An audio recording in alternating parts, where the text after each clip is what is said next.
আমার ওয়াজের ময়দানে আসার অনুপ্রেরণা ছিল কোরআনের পাখি আল্লামা দেলোয়ার হোসেন সাঈদী হুজুর।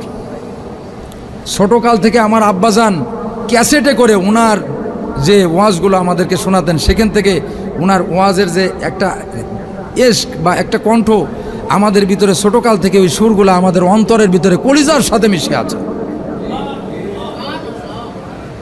আজকে যে মানুষটার জন্য সারা বাংলাদেশের মানুষ জীবন দিতে পারে, আমি 64 জেলায় মাহফিল করেছি, আজ 16 বছর কোরআনের মাহফিল করি।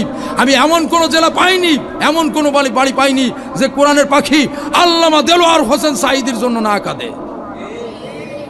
মানিকগঞ্জের পীর সাহেব হুজুর ডক্টর মৌলানা মুফতি মনজুরুল ইসলাম সিদ্দিক হুজুর ওনার জন্য কেঁদেছেন, আমি নিজের চোখে, আমি নিজের সাক্ষী। শোনেন, একজন আল্লাহওয়ালা লোকের সাথে আর একজন আল্লাহওয়ালা লোকের সম্পর্ক থাকে, বন্ধুত্ব থাকে। আপনাদের খারাপ লাগছে?